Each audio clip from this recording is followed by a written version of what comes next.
할렐루야. 네. 마음을 여시고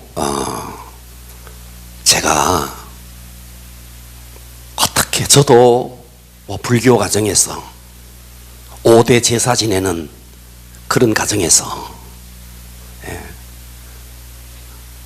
우리 어머니는 제가 시험 친다 그러면 인각사라는 절에 가서 불공을 드렸어요. 그분이 여기 와 계세요. 예, 저도 그런 집에 우리 아버지 5대 제사를 지내는 그런 집에 제가 태어났거든요. 근데 저는 목사가 됐어요. 오늘 어떤 일이 도대체 있었길래 그렇게 되었을까? 마음을 여시고 여러분의 인생의 최고의 기적이 일어나기를 축복합니다. 할렐루야. 사람들은 목이 마르면 물을 마십니다. 배가 고프면 식당으로 가서 밥을 먹습니다. 우리가 몸이 아프면 병원에 가요. 외로우면 친구를 만나서 수다를 떱니다.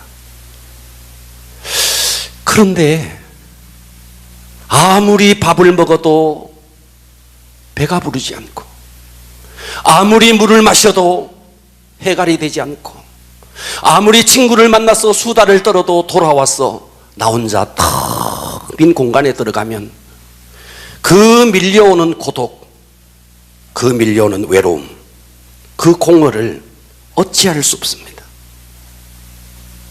우리 인간은 인간이기 때문에 이 세상에 그 어떤 것으로도 채울 수 없는 내면의 목마름이 있습니다.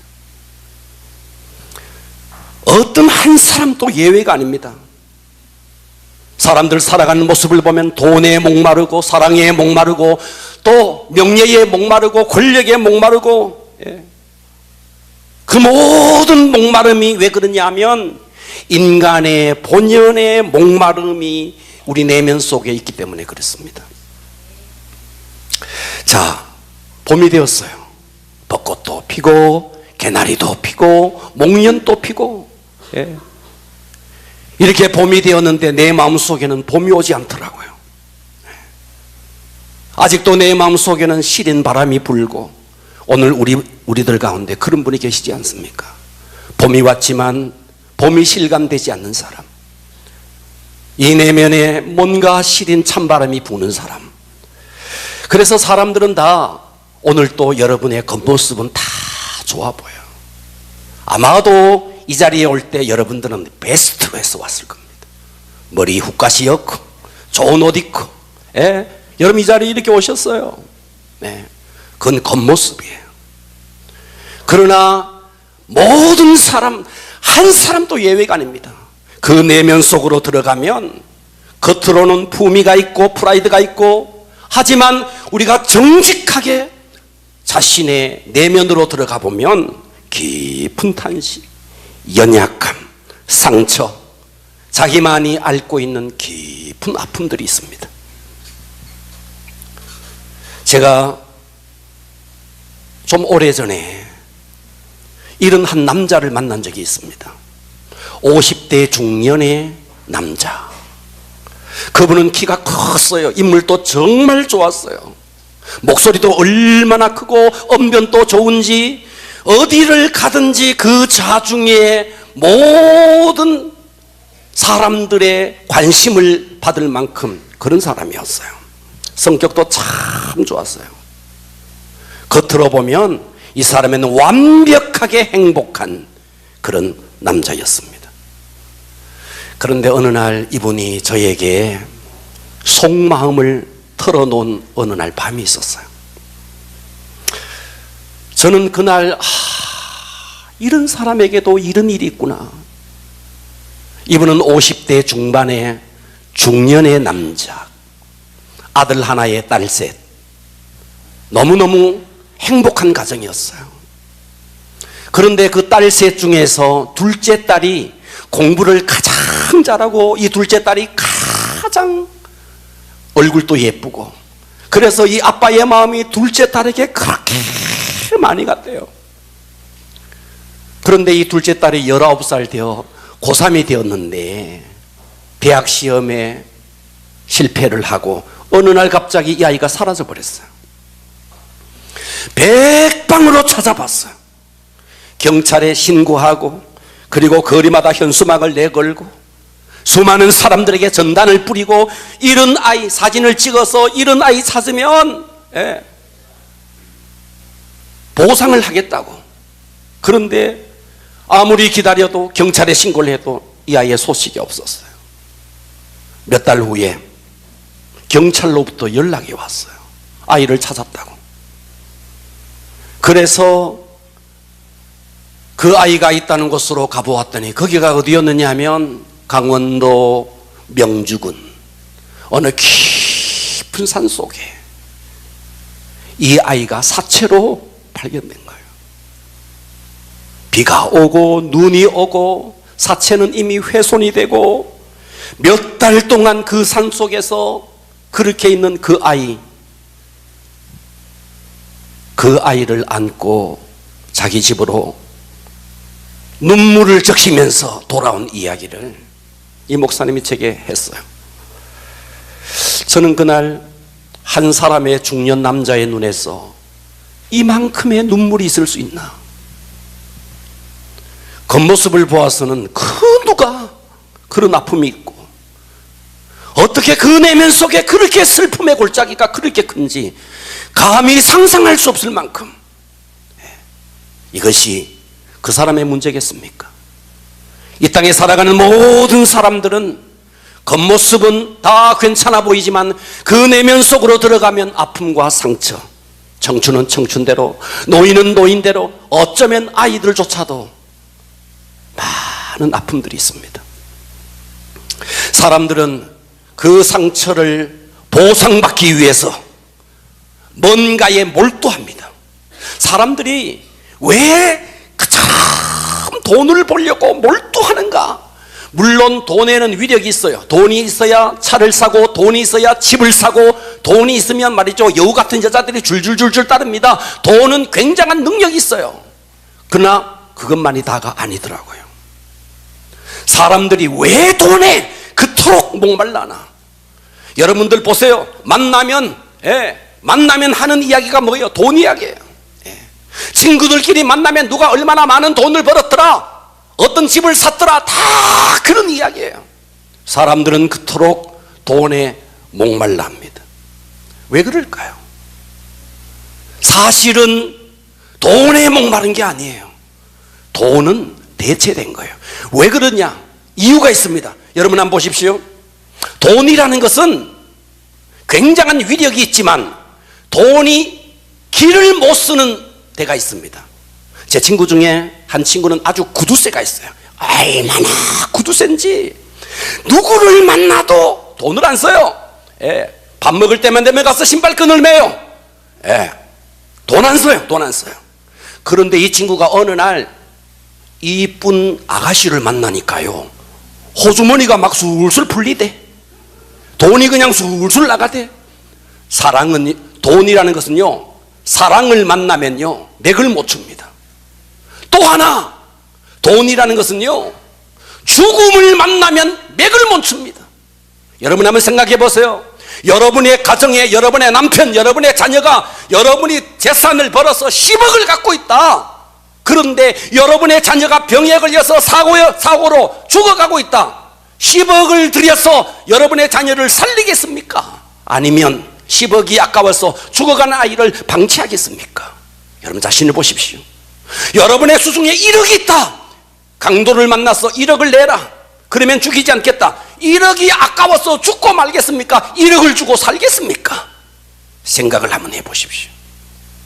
돈은 위력이 있어요. 능력이 있어요. 하지만 돈이라는 것은 제대로 된 사랑을 만나면 맥을 못 춥니다. 그리고 돈이라는 것은 사망을 만나면 꼼짝을 못합니다. 우리는 그 사망 앞에 모든 것을 다 내어놓아야 됩니다.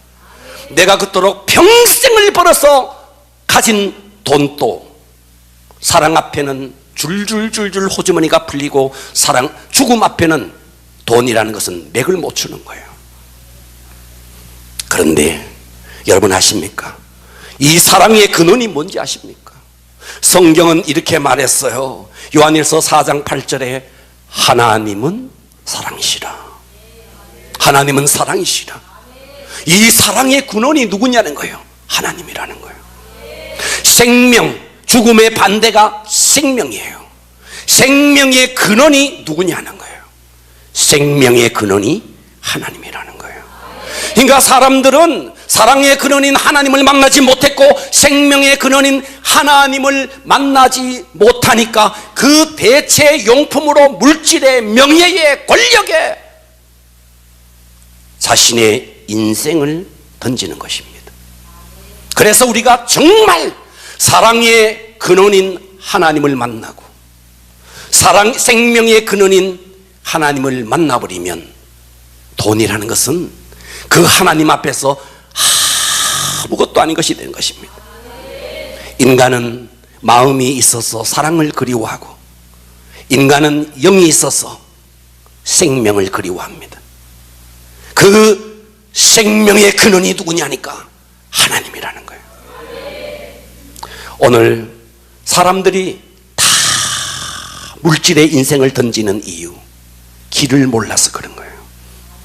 길을 몰라서.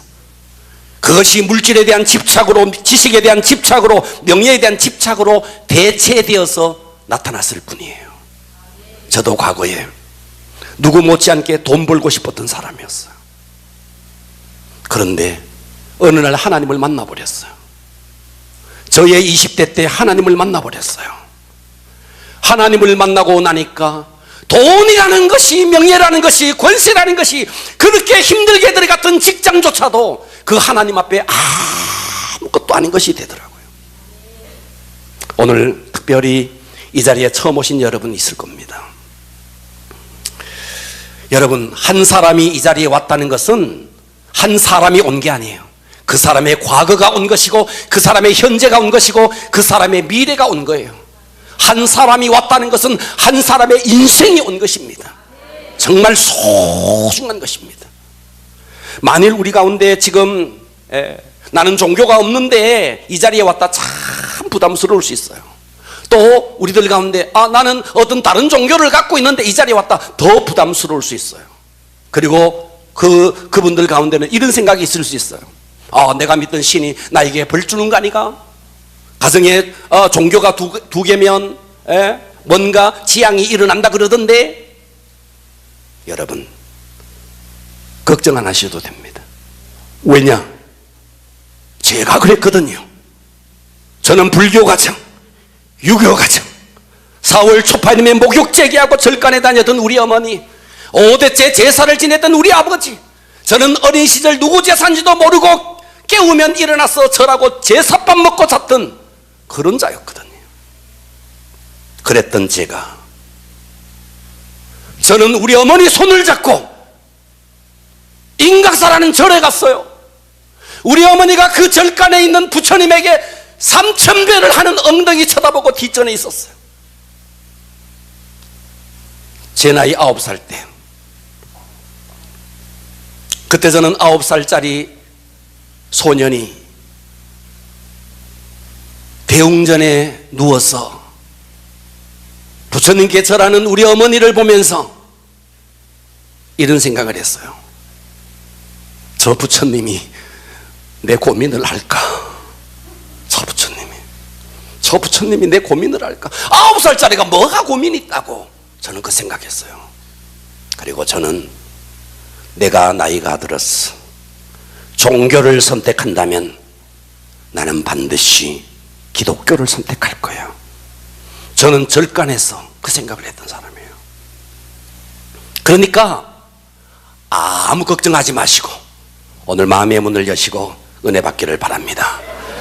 저는 오늘 설교의 제목을 이렇게 잡았습니다. 진정한 행복을 원하십니까? 따라서 합니다. 진정한 행복을 원하십니까?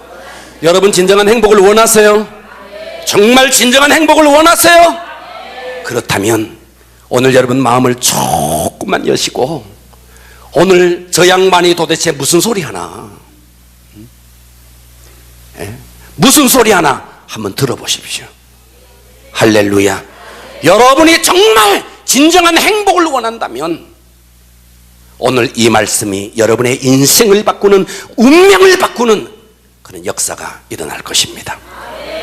첫째, 우리가 정말 행복한 인생을 살기를 원하면 첫째, 하나님이 누구인지를 알아야 합니다. 할렐루야. 최근에 물리학자들 가운데 빅뱅 이론을 많이 얘기합니다. 빅뱅 이론이 뭐냐? 아무것도 없는 무에서 어느 날 뻥 하면서 무기체가 하나가 뻥 하면서 나오더라. 그 무기체가 어느 날 유기체가 되더라. 그것이 어느 날 대양으로 들어가더라. 바다로 들어가더라. 그것이 어느 날 단세포인 아메바가 되더라. 이 아메바가 어느 날 어류가 되더라. 어느 날 이 어류가 양서류가 되더라. 어느 날 이 양서류가 파충류가 되더라. 어느 날 이것이 포유류가 되더라. 이것이 어느 날 원숭이가 되더라. 이 원숭이가 진화되어서 지금의 네가 됐다. 공부를 좀 한 사람들이, 학식이 있는 사람들이 이런 이야기를 합니다. 자, 제가 여러분들에게 이렇게 서로를 한번 보십시오. 서로를, 옆에 있는 사람을 한번 보시면서, 자, 옆에 한번 보세요. 보시면서, 원숭이는 짐승이거든요. 이렇게 한번 보겠습니다. 짐승의 후손이시군요. 이렇게 한번 이야기 한번 해봅니다. 자, 짐승의 후손이시군요. 자, 짐승의 후손이시군요. 자, 봐봐요. 이 땅에 공부를 좀 했다는 물리학자들이 빅뱅 이론, 생명 발생 이론, 진화 이론을 가지고 아무것도 없는 무에서 유기체로 쭉쭉쭉쭉쭉쭉 발전되어서 진화가 되어서 원숭이가 되어서 어느 날 내가 되었다. 지금 여러분 실험해 봤잖아요. 옆에 있는 사람 보고 원숭이의 후손이군요. 과히 기분이 좋지 않을 거예요. 나보고 짐승이라니. 과히 기분이 좋지 않을 거예요. 자, 여러분, 빅뱅 이론과 진화 이론이 얼마나 허구인지 제가 다시 한번 증명해 보겠습니다. 1990년, 지금으로부터 29년 전, 제가 서울에 살다가 대구에 왔습니다. 그리고 이 상인동에 왔습니다. 이 상인동에 왔더니 지금 이곳은요 다 아파트가 들어서 있지만 과거에는 다 논이고 밭이고 우리 교회가 있는 이 자리도 사과밭이었어요. 그리고 저 건너편에 아파트가 있는 저 자리는 저수지였습니다. 자, 빅뱅 이론과 진화 이론이 어떤 것이냐? 제가 설명합니다. 제가 29년 전에 여기 왔더니 제가 가만히 보니까 저절로 막 땅이 촤촤촤촤촤 땅이 말이지 막 이렇게 개간이 되더니 거기에 저절로 벽돌이 착착착착착착 올라가더니 골조가 막 서더니 지붕이 덮어지더니 창문이 나더니 대구 열방교회가 되었다. 제가 이렇게 이야기하면 여러분들이 정신병자가 할 거예요. 빅뱅 이론이 똑같은 거예요. 저 하늘에 수 없는 천체가 저절로 되었다는 거예요. 저절로. 저 산에 있는 나무, 하늘을 나르는 새, 이런 것들이 다 저절로 됐다는 거예요. 저절로. 이 건물이 저절로 되지 않는데 히브리서 3장 4절에는 이렇게 말했어요. 집마다 지은 이가 있다는 거예요. 여러분, 집이 있는데 사람이 짓지 않는데 저절로 지어지는 집이 있겠습니까? 성경은 집마다 지은 이가 있으니 똑같다는 거예요. 만물을 지으신 이가 있으니 그 만물을 지으신 이가 누구냐? 하나님이라는 거예요. 빅뱅 이론은 뭐냐? 자, 여기 지금 제 핸드폰이 있어요. 이 핸드폰 속에는 많은 부품들이 있습니다. 어느 날 갑자기 이 부품들이 저절로 날아오더니 딱 하나로 조합이 되더니 핸드폰이 됐다. 누가 믿겠어요? 빅뱅 이론은 이거예요. 어느 날 갑자기 아무것도 없는 무에서 무기체가 나오더니 유기체가 되더니 뻥하면서 이 저 하늘에 수 없는 별들이 정확하게 돌아갑니다. 태양계 안에도 수성, 금성, 지구, 화성, 이것이 말이죠, 정확한 거리에 의해서 하루면 정확한 자리를 한 바퀴를 돌고 1년이면 공전을 합니다. 아니, 이것이 저절로 되어진다는 거예요. 이 집 하나가 저절로 되어지지 않고, 여러분의 집에 있는 텔레비전 하나 저절로 되어지지 않고, 여러분의 집에 있는 냉장고 하나 저절로 되어지지 않고, 삼성이나 LG에서 다 만들었거늘.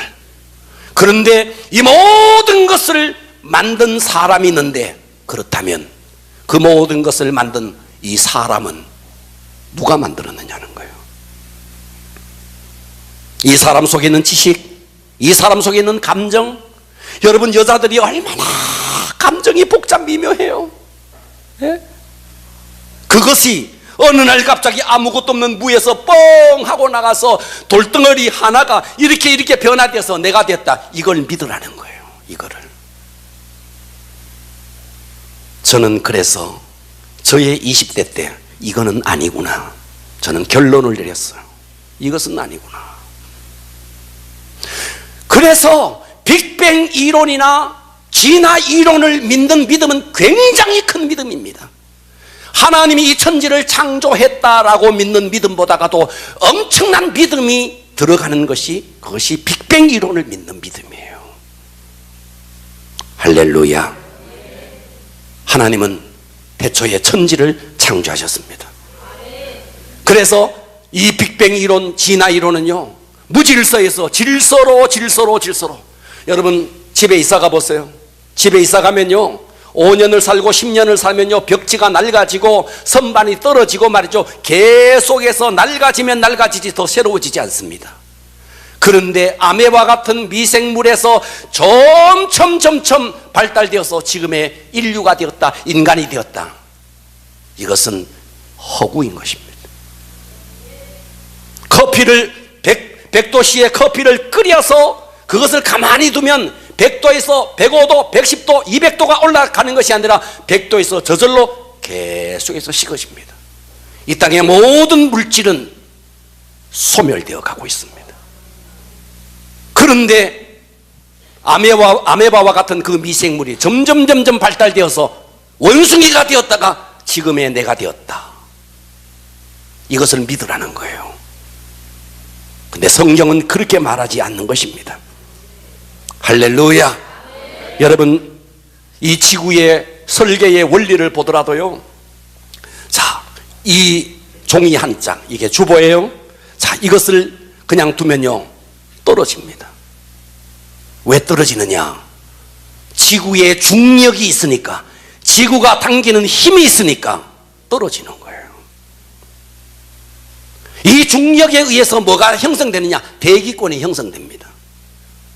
이 대기권에는 균일 대기권과 불균일 대기권이 있습니다.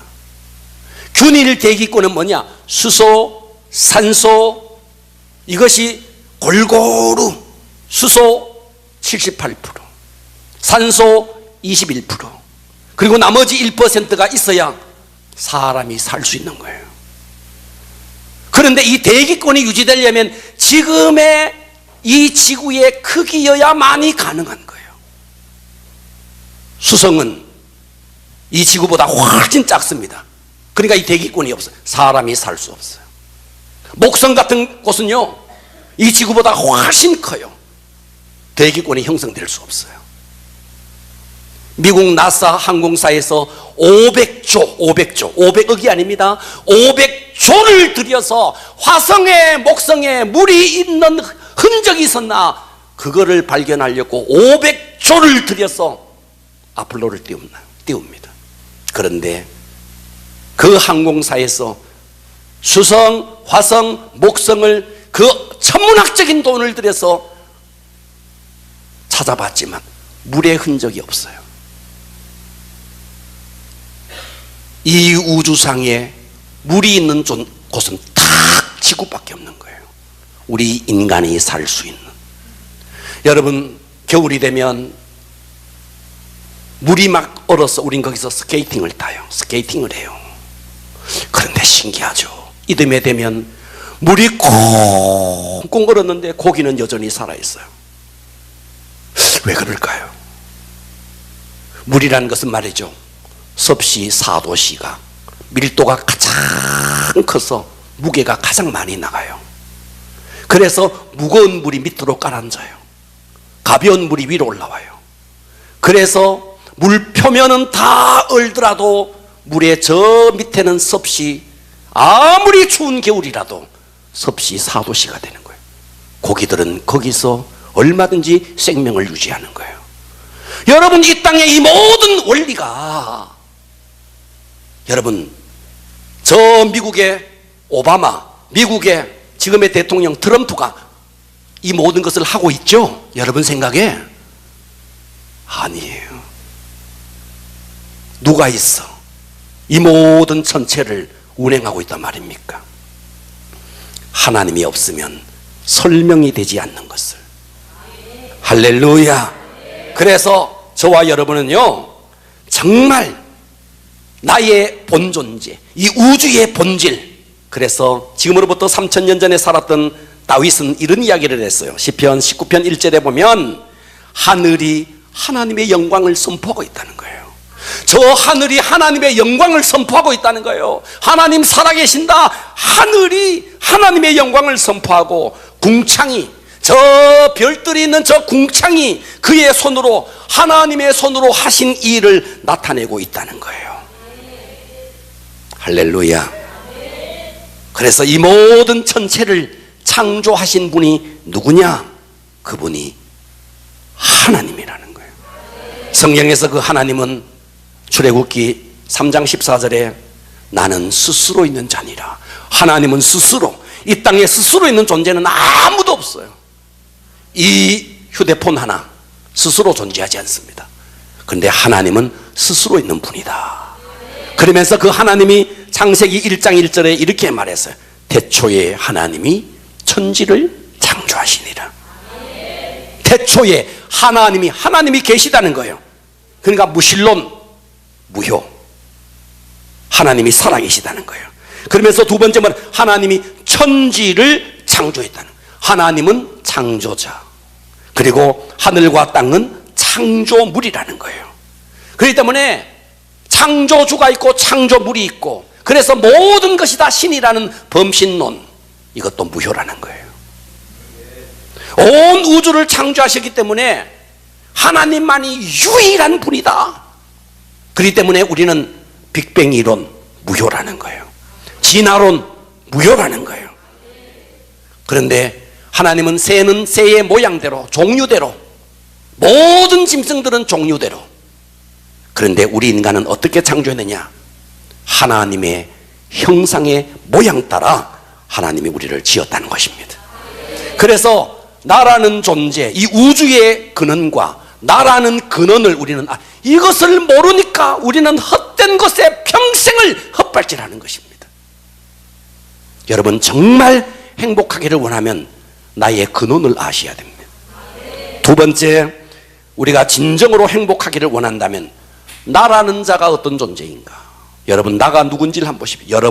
여러분이라는 존재가 어떤 존재인가를 한번 보십시오. 창세기 1장 26절에 보니까 하나님이 이르시되, 우리 한번 소리쳐 볼까요? 우리의 형상을 따라. 여기서 우리는 하나님을 말하는 거예요. 하나님의 형상을 따라, 따라서 합니다. 우리의 모양대로. 우리가 사람을 만들고, 사람을 만드는데 하나님은 하나님의 형상과 하나님의 모양대로 우리를 지었다는 거예요. 소는 소의 모양대로, 개는 개의 모양대로, 돼지는 돼지의 모양대로, 사람은 하나님의 모양대로. 할렐루야. 여러분 집에 가면 개가 막 꼬리를 쳐요. 왜 그런지 아세요? 여러분을 보니까 신적인 게 느껴지는 거예요. 자, 그런데 그 마지막은 뭐라 그랬느냐? 모든 것을 다스리게 하자 하시고, 모든 것을 하나님의 형상대로 창조된 우리 인간에게 모든 것을 다스리게 했대요. 무슨 말이냐? 우리에게 매니저. 여러분, 어떤 가게에 가면 말이죠, 사장이 따로 있고 매니저를 둡니다. 매니저는 뭐냐? 관리인이에요. 관리인. 주인의 뜻을 따라서 주인의 뜻을 받들어서 잘 관리하라고 매니저를 둔 거예요. 하나님은 이 땅을 우리에게 매니지하라고 매니저로 우리를 준 거예요.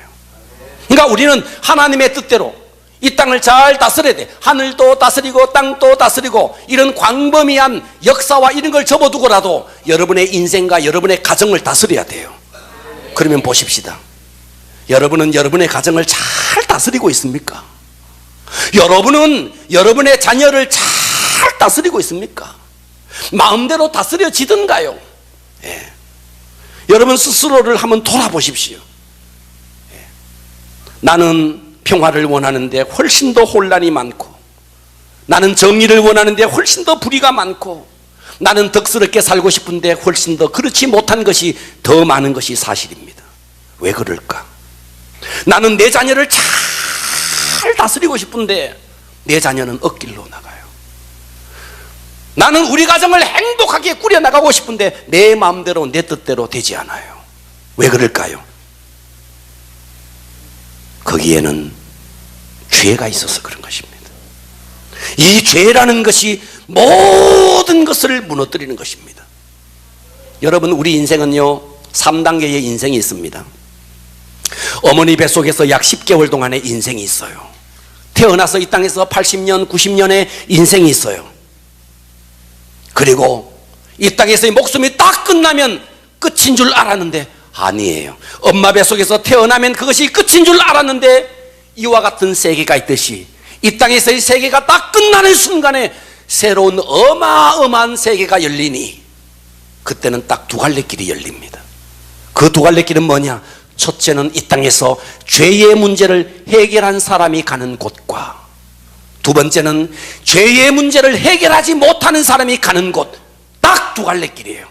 내가 이 땅에서 얼마나 많은 부를 축적했고, 내가 얼마나 많은 명예를 얻었고 권세를 얻었고 내가 얼마나 잘 나가던 인생이냐, 아무 상관없어요.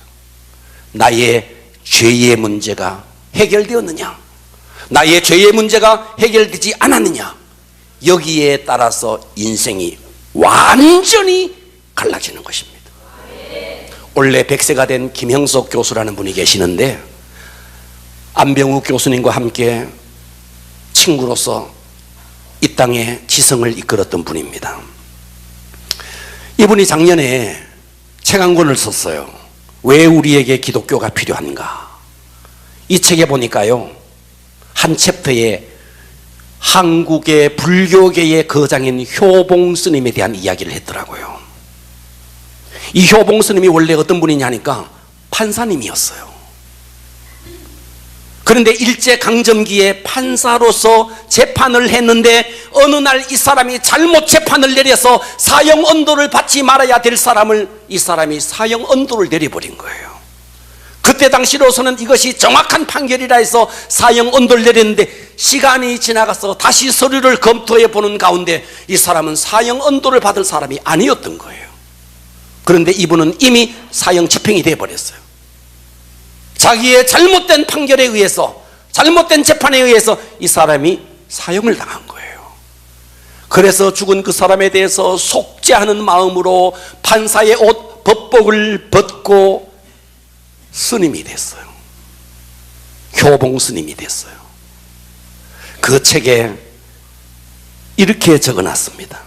효봉 스님이 마주한 양심의 문제를 해결해 주시는 분, 인간의 죄를 대신하여 양심의 무거운 짐을 덜어줄 수 있는 분은 이 땅에는 예수 그리스도 외에는 있을 수가 없다. 이렇게 그 책이 증언하고 있습니다. 여러분, 공자, 유교의 창시자, 춘추시대의 철학자, 우리에게 얼마나 많은 철학과 가르침을 줬습니까? 그분은 죽음 이후의 문제에 대해서 제자가 스승님, 죽은 후는 어떻게 될까요? 그때 공자는 이렇게 말했습니다. 삶도 아직 모르는데 죽음 이후에 대해서 어찌 알겠는가? 석가모니, 불교의 창시자 석가모니, 그도 똑같습니다. 인생의 모든 문제는 생로병사임으로 보고 그 모든 것의 고통이, 그 고통의 원인은 마음의 욕심에 있다. 그런데 그 마음 하나 다스리지 못하고 그도 죽음을 다스리지 못했습니다. 여러분, 이 땅에 있는 사랑의 문제, 우리가 물질을 추구하고 권세를 추구하지만 사실은 다 대체된 거예요. 그게 뭔데? 사랑이고 생명이라는 거예요. 정말 사랑을 만나면, 정말 생명을 만나면 우리는요, 이 땅의 물질도요 맥을 못 춥니다. 그래서 저와 여러분, 이분을 만나야 됩니다. 정말 여러분이 행복하기를 원하시면 세 번째, 이분을 만나야 됩니다.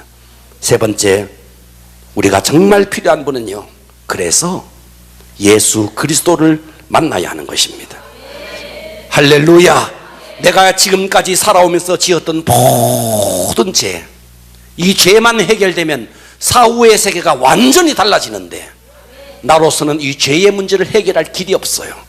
그래서 하나님이신 그분이 이 땅에 육신을 입고 이 땅에 오셔서 온갖 모진 고통과 아픔을 당하시면서 십자가에서 죄 없는 분이 십자가에 달리지 않아도 되는 그분이 십자가에 달리신 것은 내 죄 때문에, 나의 죄 때문에, 이 사실을 내 것으로만 믿기만 하면 나의 죄는 해결이 되는 것입니다.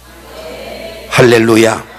여러분이 지금까지 여러분의 인생을 살면서 여러분의 인생을 매니지해 보니까 인생이 잘 되었습니까? 예. 그래서 자, 요한일서 5장 1절은 이렇게 말합니다. 우리 한번 합독해 보겠습니다. 예수께서, 시작.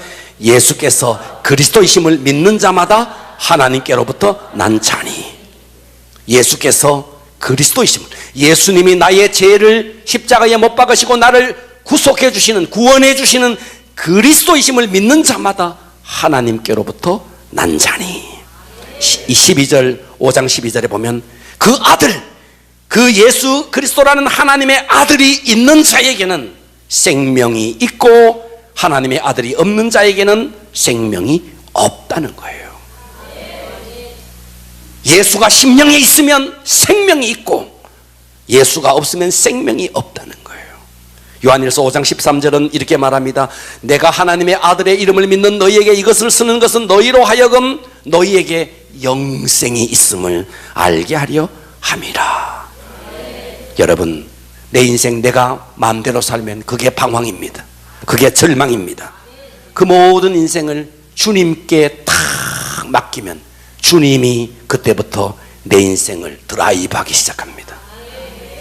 여러분이 지금까지 여러분의 인생을 핸들을 잡고 살아보니까 어땠습니까? 어땠나요?